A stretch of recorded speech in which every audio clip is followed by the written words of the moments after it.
तो सबसे पहले अगर कोई चीज जीवन में आती है कुछ भी करने से पहले, तो वो चीज आती है ड्रीम। सबसे पहले जो शुरुआत होती है हमारे जीवन की वो होती है ड्रीम से। आपको कई सारे ऐसे लोगों को लगता होगा कि यार दुनिया में इतने सारे लोग सक्सेसफुल हैं, इनकी किस्मत बड़ी अच्छी है। ऐसा कई सारे लोगों को शायद लगता होगा। इनका बैकग्राउंड बड़ा अच्छा है, इनकी एजुकेशन बड़ी अच्छी हुई है। और कई सारे लोगों के बारे में हम एग्जाम्पल सुनते हैं, कहानियां पढ़ते हैं, स्टोरीज पढ़ते हैं, और कई सारे लोगों को हम एग्जाम्पल देते भी हैं। और कई सारे लोगों के बारे में हमें ऐसा लगता है कि जिनकी किस्मत बड़ी शानदार है। लेकिन मैं आपको बताना चाहूंगा, दुनिया में कोई भी व्यक्ति कहीं भी पहुंचा, वो केवल और केवल अपने सपनों के कारण पहुंचा। कोई भी व्यक्ति, अगर सचिन तेंदुलकर एक महान क्रिकेटर बने, उसका सबसे बड़ा कारण उन्होंने कभी ना कभी सपना देखा था कि मुझे एक महान क्रिकेटर बनना है। अगर थॉमस अल्वर्ट एडिसन ने 44 से ज्यादा आविष्कार किए और जिसमें सबसे बड़ा बल्ब आविष्कार माना जाता है, तो उन्होंने कभी ना कभी ऐसा सोचा था कि कुछ भी हो जाए मुझे एक बल्ब का आविष्कार करके दिखाना है। तो जीवन की शुरुआत सपनों से होती है। बहुत सारे लोग ऐसे हैं जो सपने देखने से डरते हैं, लेकिन बहुत कम लोग ऐसे हैं जो सपने देखते हैं और उनको गोल में सेट करते हैं और उनके लिए भरकस प्रयास करते हैं और जीवन में आगे बढ़ते हैं। तो आज हम जो बात करने वाले हैं सपनों की, चाहे राइट ब्रदर्स की हम बात कर लें कि राइट ब्रदर्स ने कभी ऐसा सपनों में देखा था कि हम कुछ ऐसा करेंगे कि लोग भी आसमान में उड़ेंगे, ऐसा करेंगे, और उन्होंने सपनों में देखा था। कभी ऐसा था, विराट कोहली आज इतने बड़े क्रिकेटर हैं, इंडियन क्रिकेटर इतने बड़े हैं, और उसका सबसे बड़ा श्रेय पहले उन्होंने कभी ना कभी ऐसा लाखों बार सपनों में देखा होगा उन्होंने इस चीज को। आज माइकल जॉर्डन की हम बात करें, चाहे वोल्ट की हम लोग बात करें, या जितने भी लोग हैं जो सक्सेसफुल हैं, चाहे अंबानी की बात करें, टाटा की बात कर लें, बिरला की बात कर लें, अमिताभ बच्चन जी की बात कर लें, महात्मा गांधी जी की बात कर लें, मतलब महात्मा गांधी जी ने भी कभी सपना देखा था कि हम देश को आजाद कराएंगे। भगत सिंह जी ने भी कभी सपना देखा था हम देश को आजाद कराएंगे। और शुरुआत सपनों से होती है हमेशा।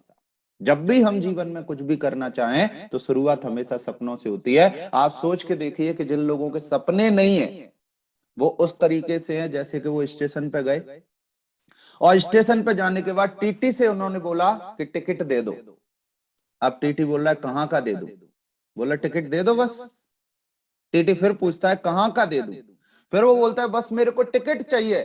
टीटी फिर बोलता है कि कहां का दे दूं? और टीटी कहीं का भी उसको टिकट नहीं दे पाता, क्योंकि एक्चुअली में जो व्यक्ति टिकट मांग रहा है उस व्यक्ति को पता नहीं है मुझे जाना कहां है।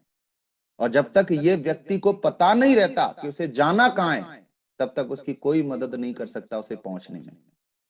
एक और एग्जांपल से इस चीज को समझते हैं कि इंडिया पाकिस्तान का एक फुटबॉल मैच होने वाला है, और इंडिया पाकिस्तान का एक फुटबॉल मैच होने वाला है। इंडियन टीम का कोच उसको जबरदस्त मोटिवेट कर रहा है।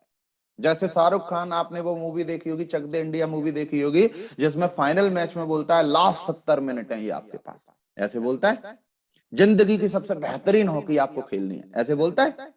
ऐसे इंडियन कोच भी क्या कर रहा होता है? इंडियन कोच भी मोटिवेट कर रहा होता है, बोल रहा होता है हर हर महादेव, वंदे मातरम, करेंगे मरेंगे, और किसी से भी हार जाना, लेकिन पाकिस्तान से हारने की जरूरत नहीं। कुछ भी करना पड़ा, सर्वश्रेष्ठ फुटबॉल खेलना है आपको आज। पूरी ताकत लगाना है, पूरा झोंकना है, मिलकर खेलना है, एक दूसरे के साथ खेलना है, और केवल एक फोकस करके खेलना है कि आज हमें पाकिस्तान से जीतना है। एक इंडियन टीम को उसका कोच क्या कर रहा है? मोटिवेट कर रहा है। पाकिस्तान को भी पाकिस्तान का कोच मोटिवेट कर रहा है कि किसी से भी हार जाना, लेकिन इंडिया से मत हारना। 100 गोलों से जीतना, 200 गोलों से जीतना, और इतने गोल करना, ऐसा मारना, लात साला ऐसा मारना कि कोई खिलाड़ी अगर बीच में आ जाए ना तो उसके माथे पे पड़ के सीधा वो भी उड़ के चला जाए गोल पोस्ट के अंदर। और ऐसे पाकिस्तान कोच भी मोटिवेट कर रहा है, इंडियन कोच भी मोटिवेट कर रहा है, पाकिस्तान कोच भी मोटिवेट कर रहा है, इंडियन कोच भी मोटिवेट कर रहा है, और इतना मोटिवेशन भर गया है कि बस टीमें दोनों तैयार हो गई हैं विनर बनने के लिए, जीतने के लिए। और जब वो मैदान पे उतरते हैं तो खेल चलता रहता है, चलता रहता है, चलता रहता है, चलता रहता है, चलता रहता है। दोनों दोनों टीमें बहुत जबरदस्त तरीके से खेलती रहती। 1 घंटा बीत जाता है, 2 घंटा बीत जाता है, 4 घंटा बीत जाता है, 6 घंटा बीत जाता है, और शाम हो जाती है। शाम तक वो खेलते रहते हैं, और जब स्कोर बोर्ड देखा जाता है तो दोनों ही स्कोर बोर्ड में 0-0 लिखा होता है।